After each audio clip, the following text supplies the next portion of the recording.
आज का जो टॉपिक है वो पॉलिटी का अत्यंत महत्वपूर्ण टॉपिक है 6 to 12 के दृष्टिकोण से। बीपीएससी टीआरई के एग्ज़ाम में निश्चित रूप से इस तरह के क्वेश्चन पूछे गए हैं और पूछे जाएंगे। आज का जो चैप्टर है उससे 2 से 3 क्वेश्चन उस टाइप के क्वेश्चन बीपीएससी बार-बार टीआरई के एग्ज़ाम में पूछ रहा है, तो आप लोग अच्छे से समझने का प्रयास कीजिएगा। टॉपिक का नाम है राजनीतिक दल। यहाँ से निश्चित रूप से क्वेश्चन पूछे जाएंगे।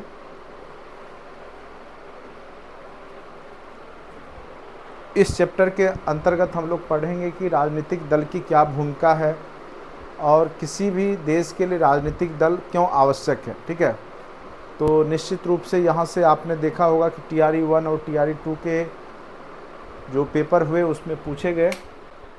चलिए आज का टॉपिक हम स्टार्ट करते हैं, राजनीतिक दल। ठीक है, आखिर राजनीतिक दल की आवश्यकता क्यों है किसी भी लोकतंत्र के लिए, तो आपको पता होगा। नहीं पता है तो अब जो है, अब इन जो 1-2 महीना में आप देखेंगे कि राजनीतिक दल अपने अपने चुनाव चिन्ह को लेकर के कितने सक्रिय हो जाते हैं और किस प्रकार से लोकतंत्र में अपनी भूमिका जो है सरकार बनाने में निभाते हैं। अभी आपके देश में अगर बात करें लोकतंत्र का, अगर कहें कि मेन रूप से जो क्रियान्वयन होता है तो वो राजनीतिक दल के माध्यम से ही होता है। बिना राजनीतिक दल के लोकतंत्र कह सकते हैं अधूरा हो जाएगा। लोकतंत्र में राजनीतिक दल का होना अत्यंत आवश्यक है। राजनीतिक दल ही है जो लोगों में राजनीतिक चेतना लाती है, और अगर जिस पार्टी की सत्ता नहीं होती है, अगर विरोधी पार्टी बनती है, तो उस स्थिति में राजनीतिक दल ही जो देश की समस्या है या जनता की आवाज़ है वो लोकसभा या जो भी हमारा विधानसभा है राज्य के अधीन, वहाँ तक पहुँचाने का काम करती है। तो इसीलिए राजनीतिक दल अत्यंत ही आवश्यक कह सकते हैं, महत्वपूर्ण टॉपिक हो जाता है किसी भी लोकतांत्रिक व्यवस्था के लिए। ठीक है, तो इस चैप्टर से बहुत सारे क्वेश्चन आपके एग्जाम में पूछे गए हैं और निश्चित रूप से फिर आपके एग्जाम में पूछे जाएंगे। अच्छे से आप लोग समझने का प्रयास कीजिएगा। जो लोग अभी तक कोर्स से नहीं जुड़े हैं निश्चित रूप से जुड़ जाइए। एचएम का एग्ज़ाम बहुत जल्द ही हो जाएगा, जो कि मुझे लगता है कि चुनाव के जस्ट बाद आपका एचएम का एग्ज़ाम हो जाएगा। इसीलिए जो लोग एचएम की तैयारी, एक गोल्डन अपॉर्चुनिटी है। अगर आपने बीपीएससी टीआरई 1 टीआरई 2 नहीं निकाल पाए तो एक और आपको गोल्डन अपॉर्चुनिटी मिल रहा है। जिनके पास एक्सपीरियंस है वो लोग हेडमास्टर बन जाइए और टीआरई 1 टीआरई 2 से भी आगे आप बढ़ जाइए, क्योंकि यहाँ पे आपका जो सैलरी होगा वो अन्य टीआरई 1 टीआरई 2 से बहुत ज़्यादा होगा, और साथ साथ आपके कंपटीशन बहुत लो होंगे। टफ कंपटीशन नहीं होगा, चूँकि नंबर ऑफ़ कैंडिडेट बहुत कम है। मुझे लगता है जितने सीट हैं उसके 2 गुना से ज़्यादा कैंडिडेट आपको एचएम के लिए मुझे नहीं लगता है होंगे। ठीक है, तो इसीलिए पूरा संभावना है कि जो लोग एचएम का तैयारी कर रहे हैं उनके पास होने का। थोड़ा बहुत बस जो बीपीएससी का पैटर्न है उसको समझ लीजिए। निश्चित रूप से आप लोग बस क्वालिफाइंग नंबर ले आइए, 40% नंबर, उसी में आप लोग सफल हो जाइएगा। बस उतना ही लाने का प्रयास कीजिए। ठीक है, क्योंकि मैक्सिमम लोग 8 साल 10 साल हो गया है वर्किंग, तो उनके लिए है ये पोस्ट। और साथ साथ जो लोग टीआरई के एग्ज़ाम में वो तो अभी करेंट है, तो वो तो अच्छे से समझिए ही इन टॉपिकों को। राजनीतिक दल को लोकतंत्र का प्राण कहा जाता है, क्योंकि हम सभी लोग देखते हैं कि किस प्रकार से राजनीतिक दल चुनाव के साथ अपनी भूमिका निभाते हैं। अभी जैसे अब चुनाव आने वाला है लोकसभा का, आप देखेंगे सभी पार्टियां जो भी हैं वो अपना अपना जो उम्मीदवार है उसके माध्यम से अपने क्षेत्र में भ्रमण करना शुरू कर देती है और जो लोगों की समस्या है वो सुनने लगती है। ठीक है, तो इससे क्या होता है कि लोगों के अंदर भी राजनीतिक चेतना आती है और लोग भी जो है राजनीतिक रूप से सक्रिय होते हैं। अगर राजनीतिक दल नहीं हो तो आपको यह जो व्यवस्था है या जो लोकतंत्र है वो सुचारू रूप से चलाना सरकार को मुश्किल हो जाएगा, क्योंकि जनता की आवाज़ और जनता जो डिमांड करती है उसको पहुंचाने के लिए भी एक विपक्षी दल होता है, जो कि एक राजनीतिक दल के ही रूप में रहता है। तो इसीलिए बहुत ज़रूरी है। चलिए, good morning, sorry good evening, good evening. बिल्कुल 1 to 5 में भी पूछ सकता है, कोई बड़ी बात नहीं है। इस तरह के क्वेश्चन 1 to 5, 6 to 8 के सिलेबस में है, ठीक है। 1 to 5 में देखिए उसका कोई फिक्स सिलेबस ही नहीं है। 1 to 5 में कहीं से भी कुछ भी डाल देता है, इसलिए कॉन्सेप्ट है, समझ लीजिए। पूछा था ना इस बार जनता दल, ये राजद की स्थापना कब हुई थी, यहीं से पूछा था। चलिए अच्छे से समझिए, पूछेगा नहीं पूछेगा, आप लोग इस पे ज़्यादा चिंतन करते हैं। और मैं बार बार बोलता हूं कि जितने टॉपिक को मैं पढ़ा रहा हूं, कई लोग लिखते हैं सर ये नहीं पूछेगा, तो मैं बोल देता हूं ठीक है नहीं पूछेगा, ठीक है। वो तो एग्ज़ाम के बाद पता चलेगा कि क्या पूछेगा नहीं पूछेगा, ठीक है। बीपीएससी को हल्के में नहीं लें, जो नहीं पूछा इसका मतलब नहीं कि अगले एग्जाम में नहीं पूछेगा, ठीक है। बीपीएससी में पूछा हुआ है और जो नहीं पूछा है वो भी पूछ सकता है, तो उसका कोई लिमिट सिलेबस नहीं है। उसके जो सिलेबस में आते हैं, बिहार स्पेसिफिक हो, चाहे आपके पॉलिटी हो, चाहे हिस्ट्री हो, पूरा पढ़ के जाइए। कोई जरूरी नहीं पिछले बार एनिशियंट पूछ दिया तो अगले बार जो है एनिशियंट ही पूछेगा। हो सकता है अगले बार एनिशियंट ना दे करके मिडेवल ही खाली डाल दे, ठीक है। तो वो सब बीपीएससी जानबूझ के करता है, तो वो क्वेश्चन सेटर का दिमाग हम लोग इतना आसानी से नहीं पढ़ लीजिएगा। हमारा काम है, आपका काम है कि अच्छे से सारे तथ्य को पढ़ के जाइए, ठीक है। हाँ, जो पूछा है उसको विशेष रूप से पढ़िए, लेकिन हमेशा याद रखिए पूरा सिलेबस जब आप कवर करके जाइएगा, history, polity, geography, economics, Bihar special, math, reasoning, तब जाके आपकी रिजल्ट बनने की संभावना प्रबल होगी। कोई भी चीज़ छोड़ के जाइएगा तो दिक्कत है, एक एक नंबर, दो दो नंबर से आप चूक सकते हैं। और किसी को भी नहीं पता है कि बीपीएससी क्या पूछेगा। यहाँ तक जो क्वेश्चन सेट करते होंगे ना बीपीएससी, उनको भी नहीं पता है, क्योंकि वो किसी एक सब्जेक्ट का क्वेश्चन सेट करते हैं। इसीलिए परेशान नहीं होना, जो पढ़ा रहे हैं चुपचाप शांति से पढ़िए और समझिए, निश्चित रूप से एग्जाम में पूछे जाएंगे। नहीं आएगा तब फिर कहिएगा। चलिए, राजनीतिक दल को लोकतंत्र का प्राण कहा गया है। जनता के प्रतिनिधियों का निर्वाचन जो होता है आपके देश में, वो राजनीतिक दल के माध्यम से ही होता है। हम आप जनता डायरेक्ट रूप से किसी प्रतिनिधि को नहीं चुनते हैं, बल्कि हमारे यहाँ क्या है कि हम जिस राजनीतिक दल को समर्थन करते हैं, तो राजनीतिक दल अपने प्रतिनिधियों या अपने जो भी उसके कार्यकर्ता, उसी में से किसी को जो है नेता के रूप में चुनती है और उस विधानसभा क्षेत्र या लोकसभा क्षेत्र में उम्मीदवार के रूप में खड़ा करती है। तो मेन रूप से जनता के प्रतिनिधि का निर्वाचन जो होता है वो राजनीतिक दलों के माध्यम से ही हमारे यहाँ होता है। इसीलिए राजनीतिक दल बहुत ही महत्वपूर्ण है। भारत में पूछेगा किस प्रकार की व्यवस्था अपनाई गई, ये क्वेश्चन पूछा हुआ है। तो भारत में जो राजनीतिक दल है वो बहुदलीय पद्धति है। किस प्रकार की पद्धति है? तो बहुदलीय पद्धति, यानी एक से अधिक जो है आपका यहाँ पे राजनीतिक दल है। जैसे आप देखिए, राष्ट्रीय दल की बात करें तो 6 राष्ट्रीय मान्यता प्राप्त जो दल है, जैसे आम आदमी पार्टी भी इधर मिला है, उसके बाद आपका कांग्रेस हो गया, उसके बाद आपका बीजेपी हो गया, ठीक है, बसपा हो गया। तो बहुत सारे पार्टियां हैं जिसको कि राष्ट्रीय स्तर का दर्जा मिला हुआ है।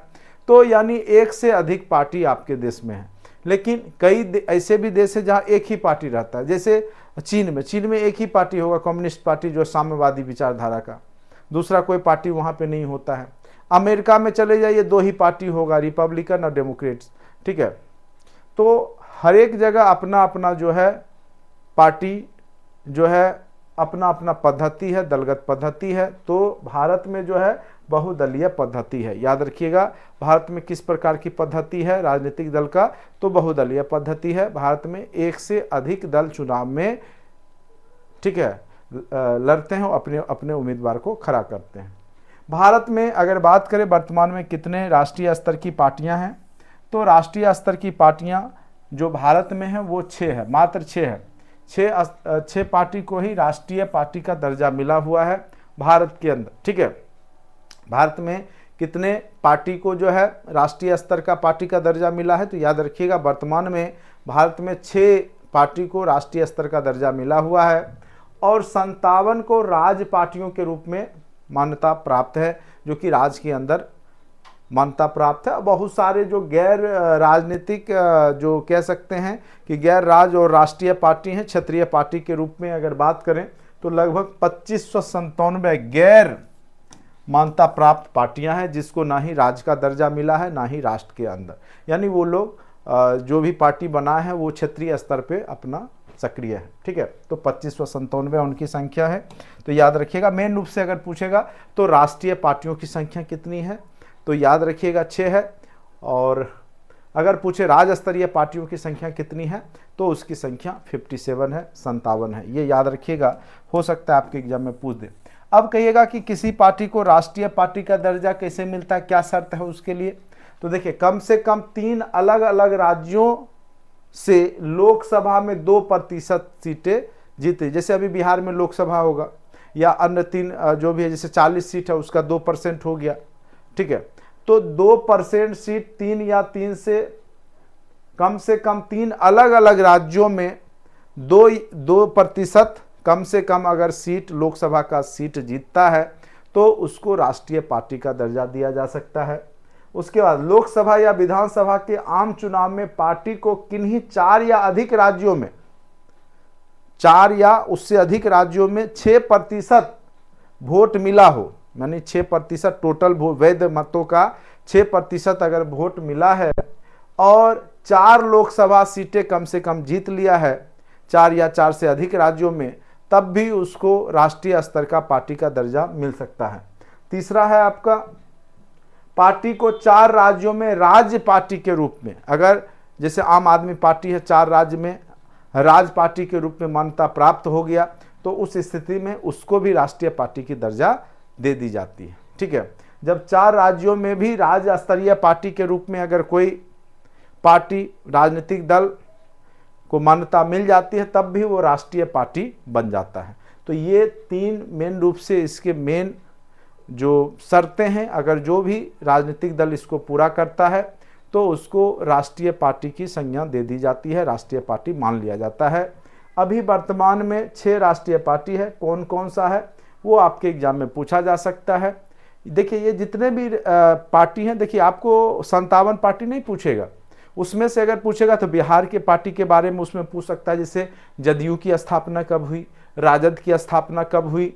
भारतीय स्तर की बात करें तो आम आदमी पार्टी भी पूछ सकता है, अभी चर्चा का विषय बना हुआ है क्योंकि अरविंद केजरीवाल जी जेल में अभी हैं, ठीक है। तो हो सकता है कि ये सब टॉपिक, और चुनाव का समय है तो निश्चित रूप से ये न्यूज में भी बना रहेगा, और निश्चित रूप से यहाँ से 3 क्वेश्चन फिक्स रखिएगा, आपके एग्जाम में 3 क्वेश्चन कम से कम आएंगे, आप देखिएगा, ठीक है। चाहे आप प्रशासनिक सेवा की भी तैयारी कर रहे हो, ठीक है, अगर एग्जाम में बैठेंगे जो कि सितंबर में एग्जाम होगा, वहाँ भी यहाँ से निश्चित रूप से गारंटेड क्वेश्चन आएंगे, नहीं आने की तो कोई बात ही नहीं है। और मेंस में भी यहाँ से क्वेश्चन आएंगे, चूंकि चुनाव का वर्ष है तो चुनावी वर्ष, और खास करके लोकसभा का जब चुनाव हो तो निश्चित रूप से उस वर्ष मेंस में हो, प्री में हो, तो चुनाव से जुड़े हुए, राजनीतिक दल से जुड़े हुए निश्चित रूप से क्वेश्चन पूछे ही जाते हैं। तो आप लोग अच्छे से इस टॉपिक को कीजिएगा। 3 क्वेश्चन मेरे समझ से कम रहेगा। यहाँ से आम आदमी पार्टी जिसको आप बोलते हैं, दिल्ली में आपको पता होगा कि बहुमत में है और इसका चुनाव चिन्ह झाड़ू छाप है, नेता अरविंद केजरीवाल हैं, ठीक है, याद रखिएगा। और इस पार्टी की स्थापना नवंबर 2012 में हुई थी। कब हुआ था तो याद रखिएगा, आम आदमी पार्टी की स्थापना नवंबर 2012 ईस्वी में हुई थी। बहुत ही महत्वपूर्ण है आम आदमी पार्टी, चूँकि ये बहुत ज़्यादा अभी चर्चा में बना हुआ है, क्योंकि इसके लिए अमेरिका जैसे देश, जापान, जर्मनी, सब जगह से जो है आम आदमी पार्टी को समर्थन भी दिया गया है, वहाँ के विदेश मंत्रालय के माध्यम से अमेरिका हो गया, ठीक है। तो ये सब इसलिए ये आम आदमी पार्टी का जो है क्वेश्चन पूछने की संभावना रहेगी, ठीक है। उसके बाद है बहुजन समाज पार्टी, बसपा जिसको बोलते हैं शॉर्ट में, इसका चुनाव चिन्ह हाथी है। और मायावती जी जो यूपी की हैं, बहुत पूर्व मुख्यमंत्री भी रह चुकी हैं, तो यहाँ पे जो है बसपा बहुजन समाज पार्टी, मायावती अभी वर्तमान में है। अप्रैल 1984 में इस पार्टी का गठन किया गया था कांसीराम के द्वारा। भारतीय जनता पार्टी बीजेपी, जो कि शुरुआत में अगर देखा जाए तो जनता पार्टी बना था 1977 ईस्वी में, लेकिन आगे चल कर के 1980 ईस्वी में अटल बिहारी वाजपेयी के बाद, चूँकि वो गठबंधन था जनता पार्टी बहुत दल का, लेकिन आगे चल कर के जो है 1980 ईस्वी में अटल बिहारी वाजपेयी के द्वारा बीजेपी का, भारतीय जनता पार्टी का निर्माण किया गया था। अप्रैल 1980 याद रखिएगा, इसका स्थापना कब हुआ था तो अप्रैल 1980 में। जेपी नड्डा अभी वर्तमान में अध्यक्ष हैं। जेपी नड्डा अभी वर्तमान में अध्यक्ष हैं। इसका चुनाव चिन्ह है कमल छाप। इसका चुनाव चिन्ह है कमल छाप, याद रखिएगा। ये क्वेश्चन हो सकता है, अभी याद करने की ऐसी आवश्यकता नहीं होगी, क्योंकि अभी आप लोग जब वोट डालने जाइएगा तो वहाँ भी दिखेगा ये सब। ठीक है, चलिए थोड़ा सा ध्यान से अपना ईवीएम मशीन वगैरह देखेंगे तो सब याद हो जाएगा। उसके बाद देखिए भारतीय कम्युनिस्ट पार्टी, ये एकदम फेवरेट क्वेश्चन है, कई बार क्वेश्चन पूछे गए हैं। पिछले बार प्रशासनिक सेवा में भी पूछा गया, टीआरई के एग्जाम में भी पूछा गया। भारतीय कम्युनिस्ट पार्टी, अब देखिए भारतीय कम्युनिस्ट पार्टी अभी यहाँ पे देखिए, एक तो है आपका हसुआ हथौड़ा वाला जो है, ये सीपीआईएम है, ये मार्क्सवादी है। ठीक है, ये जो है कम्युनिस्ट पार्टी है। देखिए एक है भारतीय कम्युनिस्ट पार्टी सिंपल, उसकी स्थापना 1925 ईस्वी में ही हो चुकी थी। कब हो चुकी थी? तो याद रखिएगा 1925 ईस्वी में ही हो चुकी थी भारतीय कम्युनिस्ट पार्टी, जिसका कि चुनाव चिन्ह है हसुआ और गेहूं का बाली छाप। ठीक है, जिसका चुनाव चिन्ह क्या हुआ करता है? तो हसुआ गेहूं का बाली, सीपीआई, जिसकी स्थापना 1925 में ही कर दी गई थी। मनवेंद्र नाथ राय जो गए थे, आपको मैंने पढ़ाया था मार्क्सवादी विचारधारा साम्यवादी उसमें। ठीक है, मनवेंद्र एम.एन. राय के जब रूस जाके मॉस्को जाकर के वो शामिल हुए थे। ठीक है, तो 1925 में उसका गठन हुआ था, लेकिन आगे चल करके 1964 में, ठीक है, हसुआ हथौड़ा एक नया पार्टी, इसी का सीपीआई मार्क्सवादी विचारधारा का बन गया 1964 में। अभी वर्तमान में इसके अध्यक्ष सीताराम येचुरी हैं। 1964 में नवंबर में इस पार्टी का गठन किया गया था, सीपीआईएम का। ठीक है, उसके बाद है, इसको माले भी बोलते हैं, मार्क्सवादी लेनिनवादी, माले मार्क्सवादी लेनिनवादी एम। ठीक है, उसके बाद है भारतीय राष्ट्रीय कांग्रेस। इसको तो आप लोग बहुत अच्छे से पढ़े हैं भारतीय राष्ट्रीय स्वतंत्रता संग्राम में। तो इसका चुनाव चिन्ह हाथ का पंजा छाप है, और मल्लिकार्जुन खड़गे अभी जो है इसके अध्यक्ष थे, और दिसंबर 1885 ईस्वी में इसका गठन किया गया था। तो याद रखिएगा भारतीय राष्ट्रीय कांग्रेस की स्थापना कब हुई थी?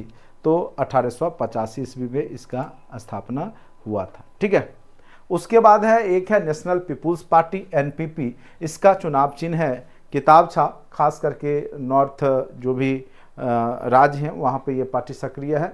कॉनराड संगमा 2013 में ये पार्टी बना था, अभी उसके अध्यक्ष हैं। उसके बाद है राज पार्टियां, राज स्तर की पार्टियां के लिए क्या शर्त है? किस राजनीतिक दल को राज स्तर पार्टी के रूप में जाना जाता है, वो अच्छे से आप लोग समझने का प्रयास कीजिएगा। हो सकता है इस तरह के क्वेश्चन पूछ के ऑप्शन 3-4 देके फंसाने का प्रयास किया जाएगा आपको, तो अच्छे से समझिएगा।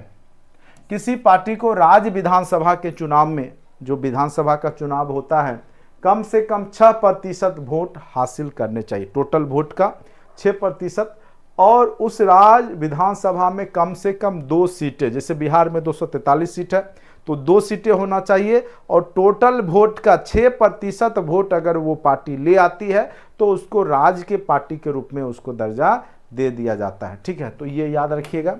उसके बाद है आपका, किसी पार्टी को लोकसभा चुनाव में, जो पार्टी है, कम से कम 6% वैध वोट हासिल करने चाहिए, और लोकसभा में कम से कम 1 सीट जीत गया लोकसभा में, और टोटल लोकसभा के वोट का 6% अगर वो हासिल कर लिया, तब भी उसको राज्य स्तरीय पार्टी की संज्ञा दे दी जाती है। ठीक है, उसके बाद किसी पार्टी को उस राज्य को आवंटित सीटों की कुल संख्या का कम से कम 3%, जैसे कोई भी राज्य का आवंटित सीट है 243, उसका 3% अगर जीत लेगा तो भी उसको राज्य स्तर पार्टी की संज्ञा दे दी जाती है।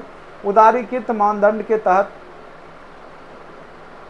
एक खंड यह है कि अगर वह राज्य में डाले गए कुल वैध वोटों का 8% या अधिक हासिल करती है, कुल जितना वैध वोट हुआ, जो नोटा वोटा हटा करके, जो कैंसिल करके रद्द वोट को हटा करके, अगर टोटल वोट का 8% और कोई सीट नहीं भी जीतती है और 8% वोट ले आती है, तब भी उसको राज्य स्तरीय पार्टी के रूप में संज्ञा दे दी जाती है।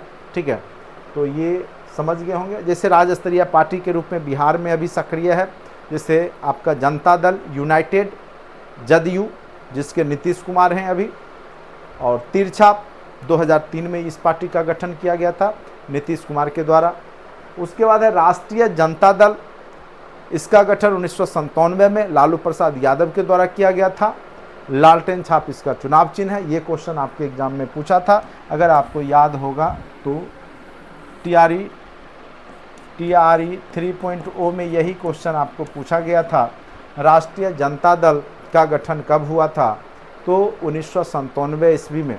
ठीक है, तो उम्मीद करते हैं यहाँ तक आपको समझ में आ गया होगा और ये सब क्वेश्चन आपको निश्चित रूप से पूछे जाएंगे। अभी अध्यक्ष तेजस्वी यादव हैं। राजनीतिक दल की क्या विशेषताएं हैं? आखिर राजनीतिक दल की आवश्यकता क्यों पड़ती है, इसकी क्या विशेषताएं हैं, उसको आप लोग अच्छे से समझिएगा। ठीक है, देखिए है कुछ नहीं, कॉन्सेप्ट है, थोड़ा सा अगर आप समझ लेते हैं तो एग्ज़ाम आपके लिए आसान हो जाता है, नहीं समझते हैं तो यही चीज़ आपको टफ लगता है, बाकी है कुछ नहीं। ठीक है, राजनीतिक दल लोकतंत्र में शिक्षा का मुख्य साधन है, पहले ही हम बता दिए। देखिए जब तक राजनीतिक पार्टी नहीं रहेगी तो लोगों में अवेयरनेस ही नहीं रहेगा।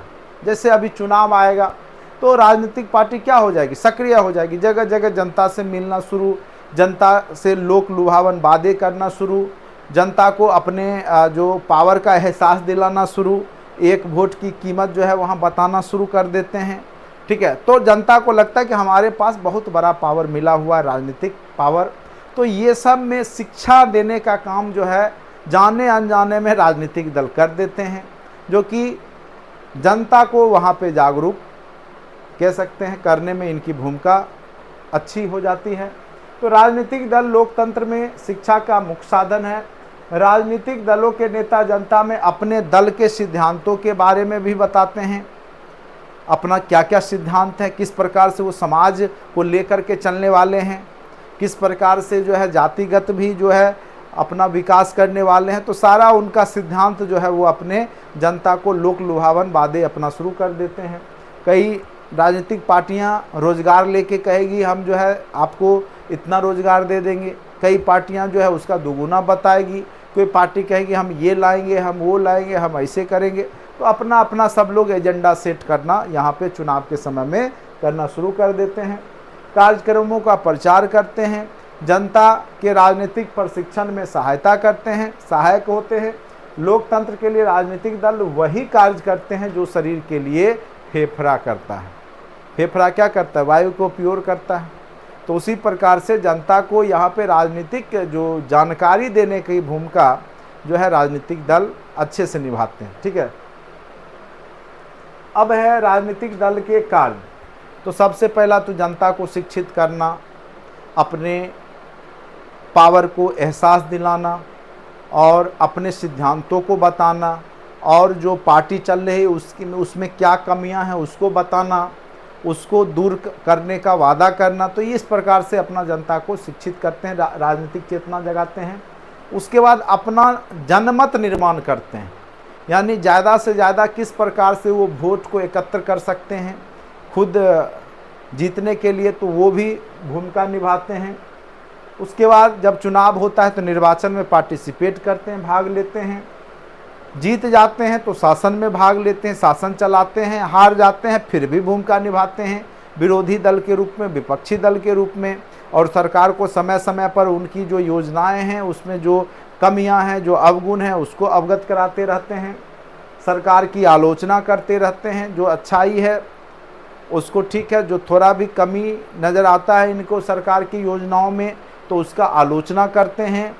उसके बाद अनुशासन को कायम करते हैं। अगर राजनीतिक दल नहीं हो तो जनता अपनी भावनाओं को किसी पार्टी, इसमें क्या होता है कि जैसे मान के चलिए अगर हम किसी पार्टी विशेष से असंतुष्ट हैं तो दूसरी पार्टी में जा कर के शामिल हो करके हम लोग क्या करते हैं, वोट दे करके उस पार्टी को हरा करके क्या करेंगे कि अपना जो है मंशा कह सकते हैं कि पूरा करेंगे।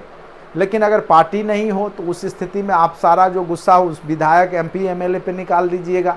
ठीक है, तो वहाँ पे भी आपका हिंसा हो सकता है।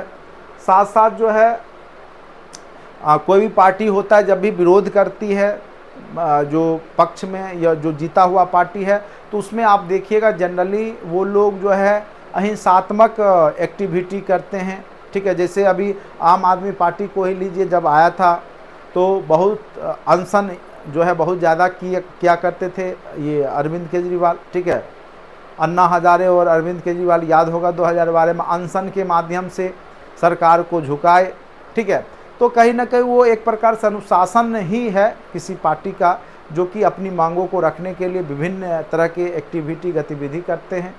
उसके बाद है विद्रोह को दबाने में भी ये भूमिका निभाते हैं। जनता की जो आक्रोश है सरकार के प्रति, वो किसी राजनीतिक पार्टी से जुड़ करके फिर वो चुनाव में जो है उसको हरा करके उसे सत्ता से विहीन करके अपनी सत्ता बना करके यहाँ पर जो है कामयाब होते हैं, जिससे विद्रोह नहीं होता है। तो ये सब भूमिका निभाते हैं राजनीतिक पार्टियाँ, ठीक है। तो उम्मीद करते हैं आप समझ गए होंगे। अरे भाई वर्ल्ड हिस्ट्री कराया हुआ है, उसमें TRE 2 में क्यों नहीं देखते हो? फोल्डर में आपका वर्ल्ड हिस्ट्री पूरा कराया हुआ है, वर्ल्ड हिस्ट्री अच्छे से सारा वीडियो कराया हुआ, अच्छे से देखिए जाके। कंटेंट में TRE 2.0 में सारा वर्ल्ड हिस्ट्री का फोल्डर है, उसको देखिए अच्छे से, सारा टॉपिक हो रखा है। चलिए उसके बाद देखिए राजनीतिक दलों के समक्ष भी बहुत सारी समस्याएं हैं अभी वर्तमान में, ठीक है। एक तो आप देखिएगा राजनीतिक दल में आंतरिक कलह है, तुरंत अभी देखिएगा कांग्रेस में बहुत ज़्यादा फूट हो रहा है। कांग्रेस पार्टी के जो भी नेता हैं वो निकल जा रहे हैं, या हो सकता है कि कुछ कमियां रही होगी राजनीतिक पार्टियां में, या कुछ जो है यहाँ पर अवसरवादी नेता भी होते हैं, जिधर देखते हैं पलड़ा भारी है उधर चले जाते हैं, ये भी होता है। तो यहाँ पे सबसे बड़ी समस्या राजनीतिक दल में ये है कि आंतरिक कलह भी जो है, आपस में कलह जो नेताओं के बीच में होते रहता है, जो कि एक समस्या है। उसके बाद निर्णय लेने की शक्ति कुछ ही नेताओं के पास होता है, जैसे कांग्रेस पार्टी है या बीजेपी पार्टी है, तो उसके सभी सदस्य या सभी नेता निर्णय नहीं ले पाते होंगे। कुछ लिमिट लोगों के पास ही निर्णय लेने की शक्ति दी गई होती है उस पार्टी में। तो ये कहीं ना कहीं राजनीतिक दल के समक्ष एक समस्याएं हैं। उसके बाद आप देखिएगा बहुत सारे राजनीतिक दल अपने लोगों को, वंशवाद, अपने परिवार के सदस्यों को, अपने भाई भतीजा को ही राजनीतिक टिकट देने का कोशिश करते हैं। तो यहाँ पे भाई भतीजावाद, वंशवाद दिखाई देता है। उसके बाद राजनीतिक उद्देश्य की पूर्ति में जब चुनाव होता है तो आपराधिक जो लोग होते हैं उनकी भी सहायता ये लोग लेते हैं। तो अपराधियों की जब सहायता लेंगे तो निश्चित रूप से जो है अपराधी जो है उनका मन बढ़ता है और वो राजनीतिक रूप से सक्रिय होते हैं और जो है बाद में जो है उसका गलत फ़ायदा उठाते हैं। तो ये भी है। उसके बाद यहाँ पे जो काले धन होता है उसका बहुत बड़े पैमाने पे प्रयोग किया जाता है। चुनाव के समय में बहुत तरह के कह सकते हैं कि भ्रष्टाचार आपको देखने को मिलेगा। जनता को पैसा भी बांटा जाता है कई नेताओं के माध्यम से, ठीक है। तो ये सब क्या है कि एक प्रकार से समस्या है राजनीतिक दल के बीच में। उसके बाद बहुत सारे नेता ऐसे हो चुके हैं अभी वर्तमान में राज्य में कि उनका कोई सिद्धांत नहीं है, केवल अवसर की तलाश में रहते हैं। जिधर सरकार बन जाए उधर चले गए, तो उनके पास ना ही सिद्धांत है ना ही कोई ये है। तो अवसरवादी मानसिकता भी यहाँ पे जो है राजनीतिक दलों के लिए समस्या है, ठीक है। तो ये सब समस्याएं हैं जो कि राजनीतिक दल के साथ समस्या देखने को मिल रही है, ठीक है। चलिए उसके बाद है भारतीय दलीय पद्धति की विशेषताएं। तो भारत में जो दलीय पद्धति है वो आपका बहुदलीय पद्धति है, यानी एक से अधिक दल यहाँ पे सक्रिय हैं। दलीय पद्धति के प्रकार, तो देखिए कई प्रकार के दलीय पद्धति हैं। जैसे एक दलीय है, कई बार पूछ देगा कि किस देश में एक दलीय पद्धति है, तो चीन और साम्यवादी देश जो है उसमें एक दल ही रहेगा, ठीक है। खास करके साम्यवादी विचारधारा को जो देश फॉलो करता है वहाँ पे एक दल ही होता है। द्विदलीय जिसमें दो राजनीतिक दल होते हैं, जैसे आपका ब्रिटेन कंजर्वेटिव पार्टी या लेबर पार्टी, दो ही वहाँ पे रहेगा, जब भी रहेगा दो ही party, conservative labour party. America में भी आपका दो ही पार्टी रहेगा, डेमोक्रेटिक और रिपब्लिकन, दो ही पार्टी। जॉब बाइडेन नहीं तो डोनाल्ड ट्रंप, जॉब बाइडेन नहीं तो डोनाल्ड ट्रंप अभी वर्तमान में, ठीक है। अभी फिर देखिएगा रिपब्लिकन से आपका जो है डोनाल्ड ट्रंप आ जाएंगे, और डेमोक्रेटिक से जो है बाइडन है। तो इस प्रकार से वह द्विदलीय ही है, तो दो ही दल के नेता खड़े होते हैं उसमें जनता को भी फायदा होता है, ठीक है। अगर कोई काम नहीं करता है दूसरे को जिता लेती है, ठीक है, तो बहुमत उसके साथ हो जाता है। तो बहुत बात है। तो दो राजनीतिक दल रहने से भी फायदा होता है। ब्रिटेन और अमेरिका में द्विदलीय पद्धति है। अगर भारत की बात करें तो भारत में एक से अधिक राजनीतिक दल सक्रिय होते हैं। जैसे राष्ट्रीय स्तर के ही दल की बात करें तो 6 है, और गठबंधन वाला तो बात ही अलग है। फ्रांस और भारत जैसे देश हैं, यहाँ पे बहुदलीय पद्धति है। उम्मीद करते हैं यहाँ तक आपको अच्छे से समझ में आ गया होगा, ठीक है। उसके बाद है अमेरिका में 2 पार्टी है, डेमोक्रेटिक रिपब्लिकन, याद रखिएगा। ब्रिटेन में 2 पार्टी है, लेबर पार्टी कंजर्वेटिव पार्टी है। ये भी क्वेश्चन पूछा था कि कहाँ पे अध्यक्षात्मक सरकार की व्यवस्था है, तो अमेरिका में अध्यक्षात्मक, ये भी क्वेश्चन आपके एग्जाम में पूछा था। अमेरिका में अध्यक्षात्मक सरकार की व्यवस्था है, जिस कारण से वहाँ के राष्ट्रपति मेन देश के अध्यक्ष होते हैं और उन्हीं के माध्यम से देश चलता है। आपके यहाँ क्या है, संसदीय व्यवस्था है, तो प्रधानमंत्री मेन होते हैं। जो जहाँ पे संसदीय व्यवस्था होता है वहाँ प्रधानमंत्री मेन होते हैं, जहाँ अध्यक्षात्मक व्यवस्था है तो वहाँ पे राष्ट्रपति मेन होते हैं, ठीक है। तो अमेरिका में अध्यक्षात्मक सरकार के कारण राष्ट्रपति ही सर्वे सर्वा होते हैं या शासन के वास्तविक प्रधान होते हैं। लेकिन आपके देश में क्या है, शासन के वास्तविक प्रधान कौन होते हैं, तो आपके देश में या कह सकते हैं तो यहाँ पे प्रधानमंत्री होते हैं, ठीक है।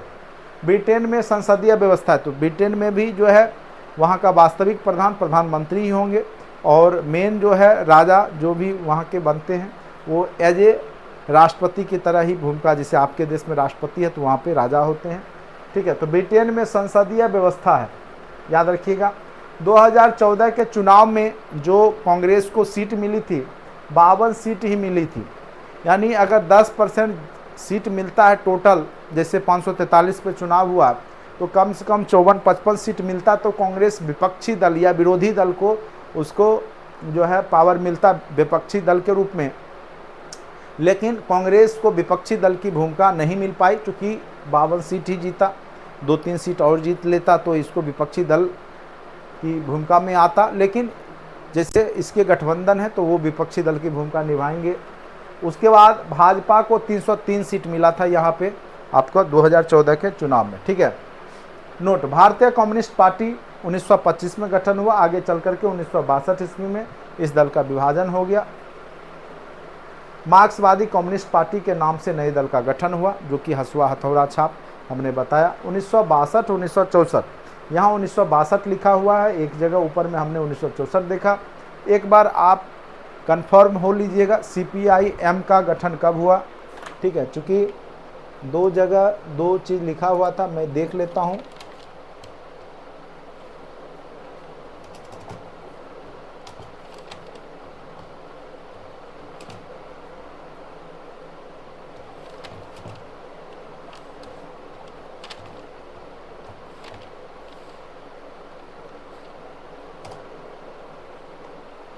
उन्नीस 1964 में ही होगा, 1964 ही सही है, ये थोड़ा सा मिस्टेक है, इसको सुधार लीजिएगा। 1964 ही होगा, ठीक है। 1964 में ही CPI-M का गठन हुआ था।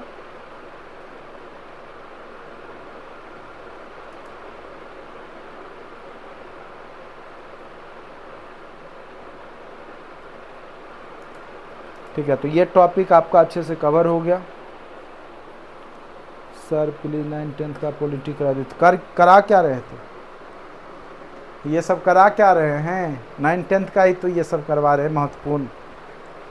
आप लोग खामखा परेशान होते हैं, ये करवा क्या रहे हैं, अभी 9-10 का ही तो करवा रहे हैं। इससे पहले भी अभी लगातार पॉलिटी में 9-10 के ही सिलेबस को फॉलो कर रहे हैं हम लोग, ठीक है।